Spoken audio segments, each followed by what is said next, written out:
even now, I still dream about it, dude. Like I've told my wife this too, like jokingly, but also like kind of serious, right? It's like, hey, if we had $200,000 cash in the bank right now, Uh, and I could take, a year off or 6 months off, like I would train my butt off and try and go make it again. Because like that, you never stop dreaming on something that you just always wanted to do, right?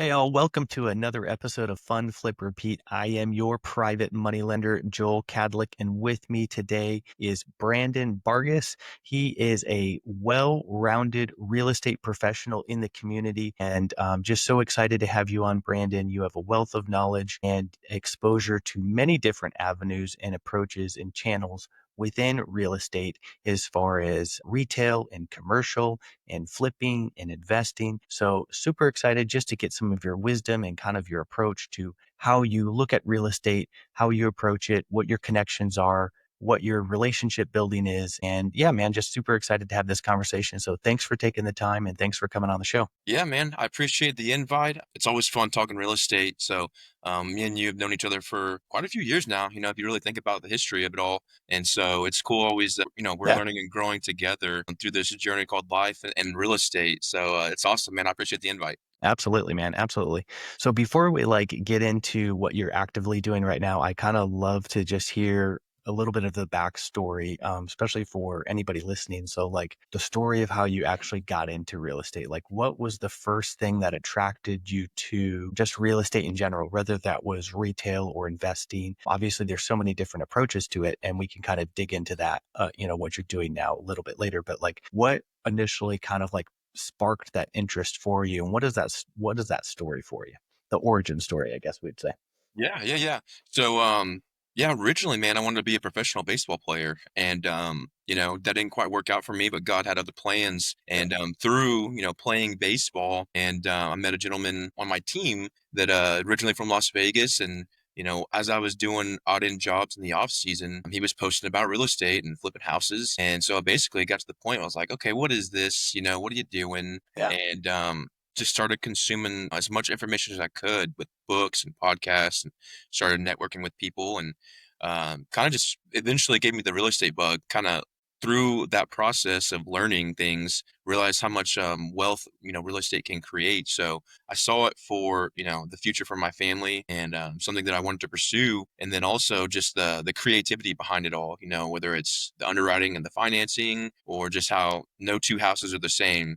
So that's always fun because it's always evolving and changing. And through that, you learn. And I really like to learn and grow. So I was like, okay, this is what I want to do for the rest of my life. So that's kind of how I found real estate. That's awesome, man. So it was a guy on your baseball team that ended up downloading some information to you. Is that right? Or you just kind of saw that he was doing that and you kind of followed in his footsteps or just kind Yeah, of that yeah. So relationship? it's actually pretty well known on the West Coast. Ryan Pineda, Oh, kind of wow. a more of like a social media influencer nowadays, but he kind Yeah. of got his start through real estate, and me and him played on the same team together actually. And so through that, and just, talking with him and reaching out to him like, hey, what are you doing with all this flipping? What is this? He's like, Yeah. hey, you need to consume as much information as you can until you feel risk adverse enough to start making doing these projects on your own. At some point you gotta put your foot in the fire and take action, and I did. So 2017 was actually when we flipped our first house, and then went and played baseball for one more year because I Nice. still couldn't, it's a dream. And then I Yeah. realized, okay, I have a family, I got a kid back at home now. This isn't really paying the bills. I need to figure something out. And so through flipping that first house, I kind of understood, the whole real estate in the sense of we did that one by ourselves actually. So me, my wife, and her cousins, and we all did, majority of the construction and the rehab on that one. Wow. It was a good process because you learn timetable on things, how long something should take. We learned what quality should look like. That ours wasn't the best quality, and that's why we started hiring things out. Yeah. Um, Absolutely. and also, you have to think about the aspect of like how do you want to spend your time? What's the best use of your time? And I can swing a hammer, but I can't lay tile. You know what I mean? Sure. Um, Absolutely. I've learned those things. I'm like, am I really the best at it? Probably not, because I don't want to do it every day. And in this life, bring it back to baseball.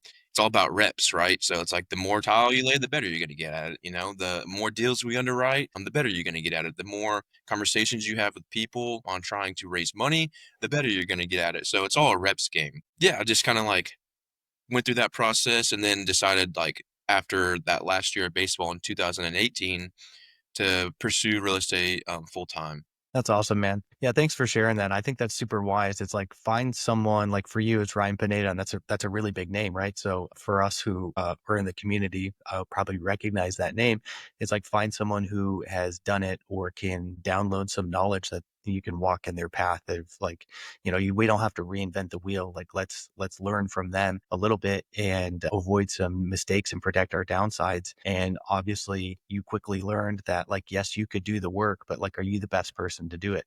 I always joke like, yeah, if I've also flipped a lot of houses, but like I'm like the like worst handyman ever, right? Like I can screw in a light bulb, but like that's about it. Like that's not my strength, right? My strengths are a little bit different and that's totally okay. So it's good to recognize that and obviously you've recognized that. Now, so baseball, I mean, that's a really technical sport and I think that's you kind of have a unique story when it comes to that because like a lot of guys don't have like necessarily that. I mean, you took it to a pretty high level with baseball, I understand. Which a lot of guys haven't done that. So baseball in and of itself is a really technical sport. So I'm just curious, like when it comes to flipping, like flipping can be a pretty technical business too. When it comes to like running the project, overseeing contractors, overseeing, all the different steps within the process of flipping a house. Like, would you say like having that experience of being, playing baseball helped you in real estate just in general, or what does that look like? Yeah, yeah, I think so because for at least for me, like I'm on the smaller side. I was actually a left-handed pitcher, but I throw pretty Okay. hard for my size. And so, growing up, I was always like the fighter, like the bulldog, like I'm gonna beat you kind of thing. Nice. And so, um, I think that kinda brought out some leadership qualities in me, and so I'm not afraid leading if it's I'm called upon to do so, but I'm also very, like, observant, so just aware of my surroundings, so I think just those 2 qualities allow me to have a good eye on what I'm looking at, and so when if I'm walking a house or even, now I've gotten to the point where I can just look at photos of a house and underwrite it in 15 minutes and have an offer out. It wasn't like that at the beginning by any means, and that's also like a risk adverse thing too. Like I, Right. used to like want to walk every single house and really get a good understanding of what I'm looking at and what I'm going to be hopefully, working on. But now, it's all a numbers game and also again going back to the time thing, I can only walk so many houses in a day, but I could look at, 10 different houses of pictures, underwrite all 10 of those and hope to get 1 or 2 of those, right? So that's the other thing. It's like you're not gonna, get every single house that you walk or that you underwrite. Even if you think you have a really competitive bid, you just don't know what are the people coming in at. You don't know their numbers. Right. They may be overpricing the rehab or underpricing it. You just don't know. At the end of the day, it's a numbers game. Yeah, I think those leadership qualities helped quite a bit, and then just like attention to detail. Yeah. Well, and it's a team sport, right? Like, so you have that team aspect. I mean, real estate 100% is a team sport. And I think it's like, whether it's your crew or your lender or your capital investors or your real estate agent or, there's anything in business and then it's just in life, right? I think that's holistic. And I think that's, bringing it back to the faith is like, I think that's the way God intended it to be, right? Is us working together collectively in the best interest. Yeah, let me touch on that. I agree 100% actually, because I mean, you can attest to this. I mean, at least the last few months, for whatever reason, just through communication, through building relationships, me, you, I've got a really good contractor that's he's done houses for me in the past, but for whatever reason, the last few months, it's just been like we're really vibing, we're really understanding how we work together and the processes that we like. And he's starting to see like, okay, I Yeah. understand where the funding is coming from. I don't have to worry about not getting paid. I understand how the deal process works. And so it's been a really good like community of people um, that I've begun to work with, and then that can just expand and grow as well. Just from learning from this process, like, okay, I can take this on to the next relationship. Hey, this is how I would like to do business. This is how we do things. And, if it doesn't work for that person, that's okay. You'll find another person that you vibe with that understands how you like to do real estate and how you like to do business. Yeah, absolutely. Absolutely. I think that's so important. That's awesome, man. Okay. So one last baseball question for you. So, and then we'll go on to some more real estate stuff. Yeah, yeah. So I got to ask this. What is the fastest ball that you've thrown? Man, it's been a minute. The Like fastest, record, like all time yeah. fastest ball you've thrown? The fastest I've ever thrown is 94. Oh, So yeah, and that's awesome. that was I think in 2018. It's been a minute. But I That's still, awesome. that's my goal is I want to be the 40-year-old that can still throw 90s. I'll be That's 30. crazy, man. I'll be 35 this year, and I can still hit 90. So it's like, well, another 5 years, and we'll see because it gets harder and harder every single year. Well, I don't think yeah.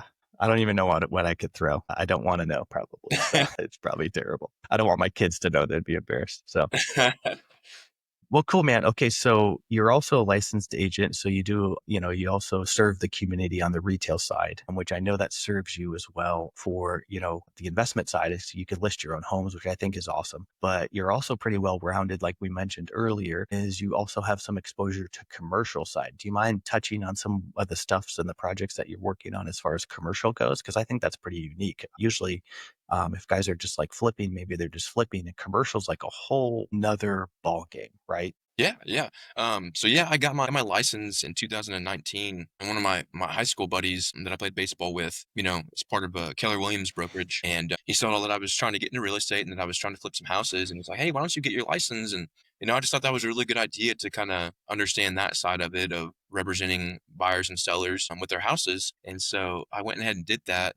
It just seemed advantageous to me because you have access to the MLS. Yeah. You kind of understand the market a little bit better when it comes to comps, and you obviously need closed properties and comps in order to underwrite your flips, even rentals. And so it just made a lot of sense to me. So it was cool to kind of work that side, and help buyers and sellers, and also just helps the contract process, negotiating. I mean, Right. just kind of helps you get well rounded in all aspects of real estate, whether it's on market stuff that you're dealing with on the MLS Right. or even off market stuff, doing your own projects. So it was great getting into that. And so, I still do that on occasion, but I don't really pursue it because going back to a time aspect, is it more advantageous? Is it better time serving for me, helping people and making a commission, or like working on my own projects and making, that at the end of the day? So Mm. I just feel like it's better with the flips. Gotcha. And going into the commercial, one of my good friends that I'm working with now, Darren, he's an investor as well, and he went more towards the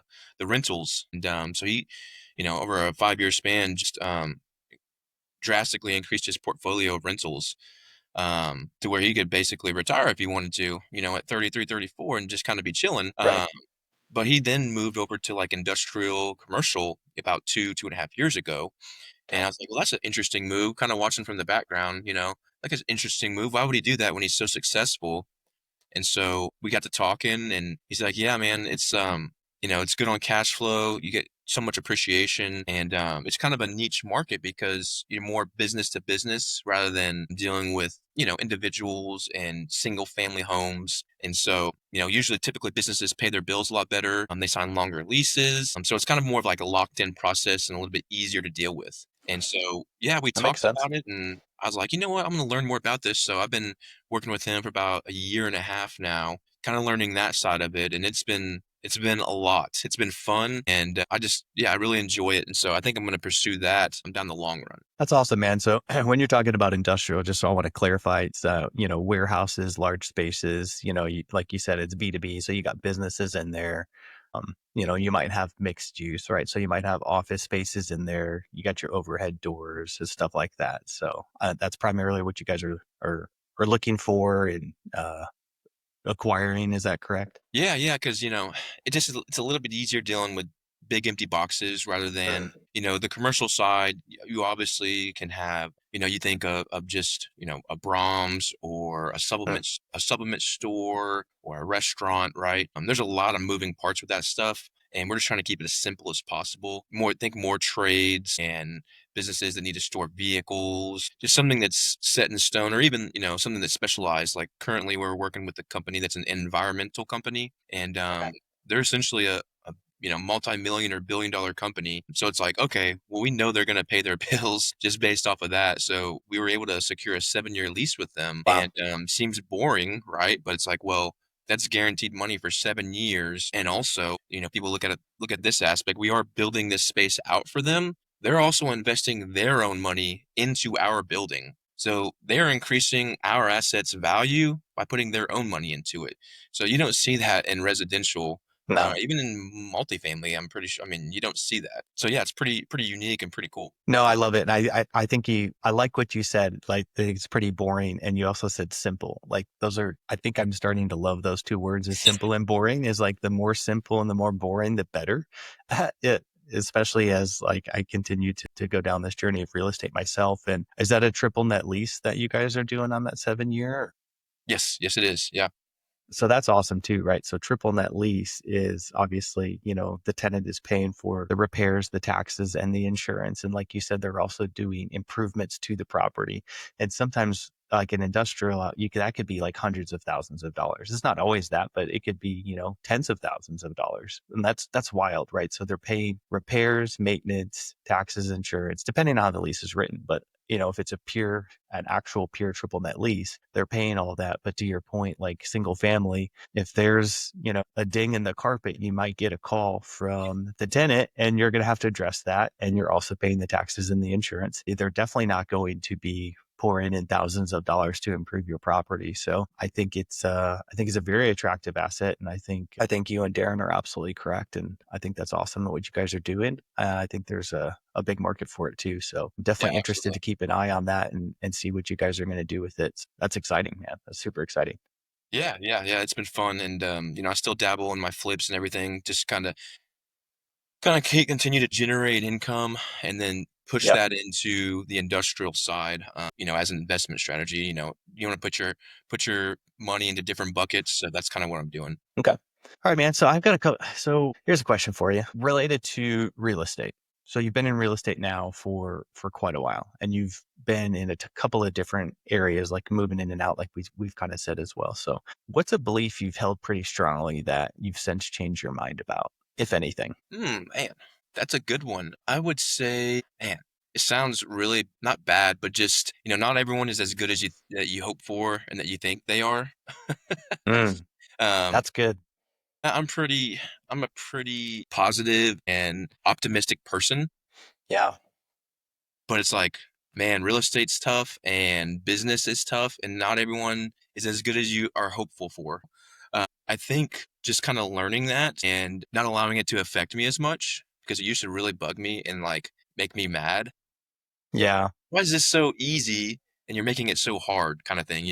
But that's just, certain people's personality types, or again, business is hard. You're dealing with talking with so many people in a given day, especially if you're trying to grow and expand. I mean, you know how it is. Like sometimes we'll have hundreds of conversations a day, and you can't get to everyone. So that having that shift in mindset has helped a lot. And then also it allows you to realize what's important. So like in that growing phase, you have to essentially learn how to block out distraction and block out things that aren't important. So as you know, going through that pain allows you to get stronger on the other side, because if you're trying to grow and expand your business and just as a person, you have to take a deep breath, take a step back, and okay, this is not important to me. This is, let's separate these two, and even separate actually the person from the decision that they make that's a business decision. Because like it could be like you really like this person, but maybe this isn't the best decision they're making for my company or whatever the case may be. So separating those two and being professional about it,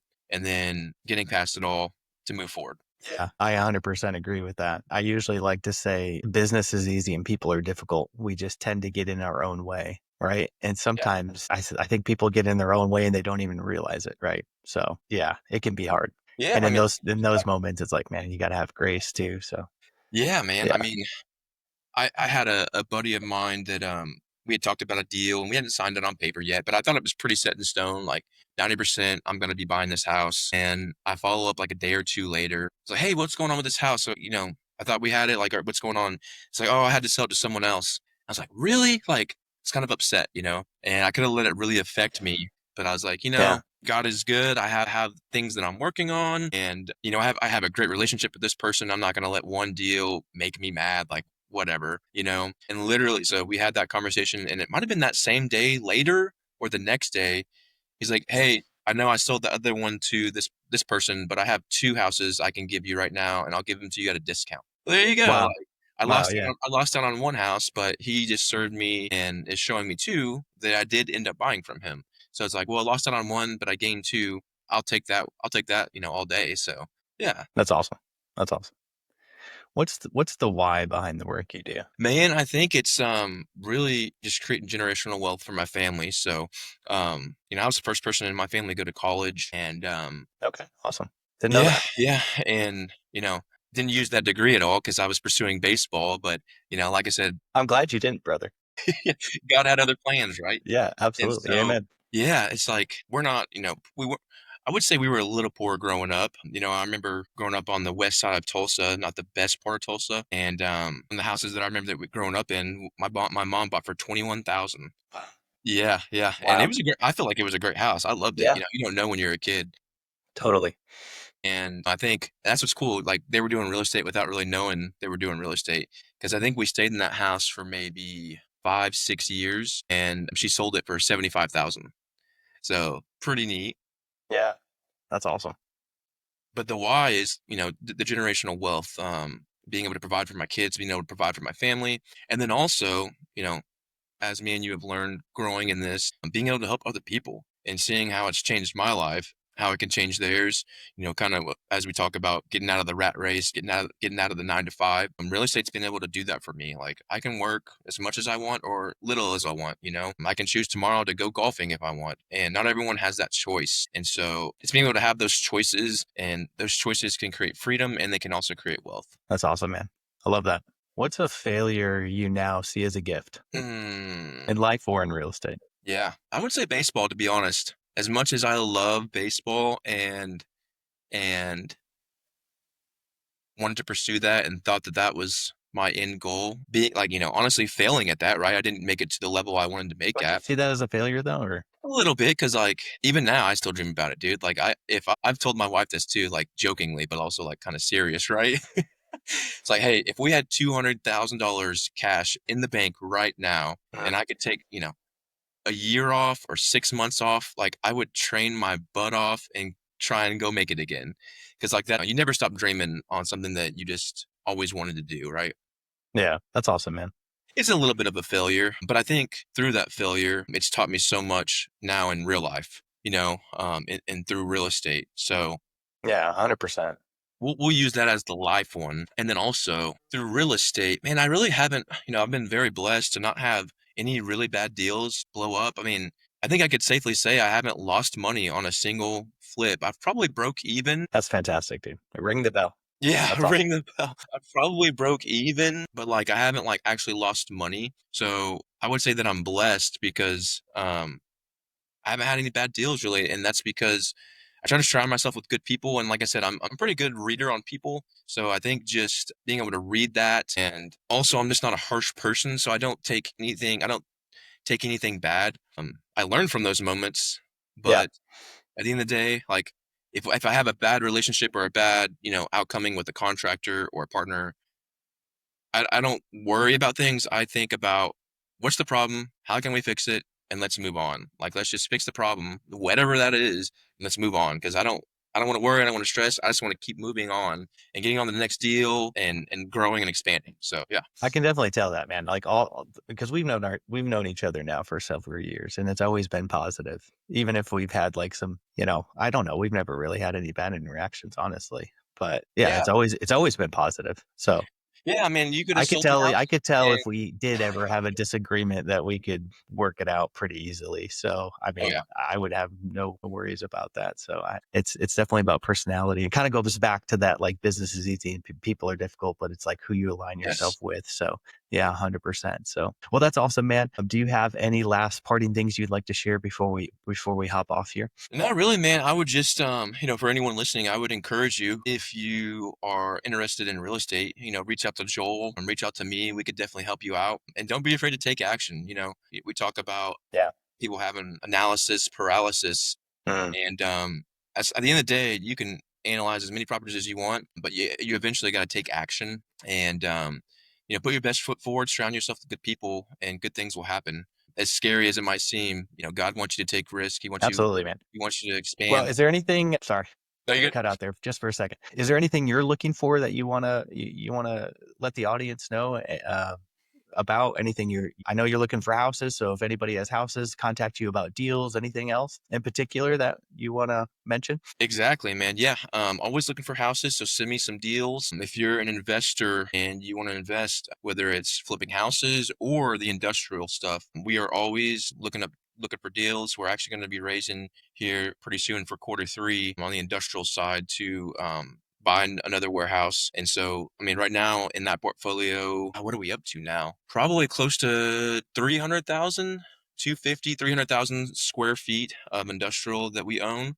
Wow, that's It awesome. might be higher than that, but no, it's good. I mean, so yeah, houses, if you want to invest, I'd be more than happy to talk. And I know Joel is great on the funding side. So I use him on, I would say 90% of the properties that we buy. So definitely reach out to him and he can help you out with that. Yeah.